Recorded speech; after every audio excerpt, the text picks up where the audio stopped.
नमस्कार हो सोलापूरकर, काय म्हणता हो, कसं काय? तर सकाळी निघालो बघा गोव्याकडे. गोव्याला जाण्यासाठी अनुभव आला होता आपल्याला स्टँडला सोडायला. सर स्टँड वरती आल्यावर सगळ्यात पहिला आपल्याला कोल्हापूरची बस शोधायची होती. बस शोधायला वेळ झाला आणि बसमध्ये गर्दी खूप होती. कारण बसमध्ये चढलो आणि कंडक्टर भाऊची सीट पकडल्यावर आता थोडा वेळ उठून मागे बसायला लागणार होतं. तर बघता बघता पंढरपूर आलं, बाहेरच दर्शन घेतलो आणि पुढे निघालो. मग आपली गाडी थोडा वेळ सांगलीला थांबली. सांगलीला थांबल्यावर म्हटलं काहीतरी पोटाला खाऊन घ्या म्हटलं. वडापावची गाडी दिसली आणि तीन वडापाव घेतलो आणि गाडी जाऊन मस्तपैकी खात बसलो बघा. गाडीमध्ये बसून बसून लगान कंटाळा आला होता भावानं. मग थोड्या वेळात इचलकरंजी आलं. इचलकरंजी मध्ये आपलं छोटंसं काम होतं. मग तिकडे उतरलो. मी उतरून थोडंसं पुढे आलो. मग तिथे एक विश्वरत्न डॉक्टर बाबासाहेब आंबेडकर यांचं एक स्मारक होतं. स्मारक बघून खूपच मोटिवेट झालो भावानं मी. मग तिथे बाबासाहेबांच्या पाया पडून मी थोडंसं पुढे आलो. एका हॉटेलमध्ये चहा घ्यावं म्हटलं. तर तिकडे चहा घेतलो आणि थोड्या वेळात निघालो कोल्हापूरच्या दिशेने. कोल्हापूरला जाता जाता रात्र झाली भावांना. म्हटलं काहीतरी खाऊन घ्या पोटाला, इथं पण भूक लागली. तर तिथं गेलो एका हॉटेलमध्ये मस्तपैकी 70 रुपयाला व्हेज थाळी होती भावांनो. थाळीमध्ये मस्त 2 चपात्या, भात, 2 भाज्या आले.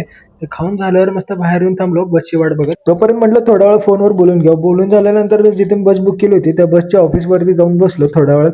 बघता बघता 11:30 वाजले. आपली बस आली आणि मी निघालो बसमधनं गोव्याला. आपली सीट तर कन्फर्म होती. म्हटलं आता झोपून टाकून सकाळी उठल्यावर बघते काय. तर सकाळी उठून बघितलं तर भावानं पायातली आपली चप्पलच गायब झाली. म्हटलं हिच्या याला नशीबच खराब आहे. म्हटलं जाऊ द्या, म्हटलं काय तर पोटाला भूक लागली, काय तर खाऊन घ्या म्हटलं. तर समोरच एक आपल्याला दुकान दिसलं. तर तिकडे जाऊन मस्तपैकी तर्री पोहे खाल्लो आणि माझं एक छोटंसं काम होतं. म्हटलं तेवढं काम करून उरकून बट्ट निशाणी बागा बीचला निघावं म्हटलं. तर भावानं बागा बीचचा पूर्ण ब्लॉग बघायचा असेल तर मी माझ्या इन्स्टा आयडी मध्ये युट्यूबची लिंक दिलेली आहे. त्या लिंकवर क्लिक करा तर तुम्हाला तिकडे पूर्ण बीचचा व्हिडिओ ब्लॉग दिसून जाईल. तर लवकरच भेटू आपण आपल्या नेक्स्ट ब्लॉग मध्ये.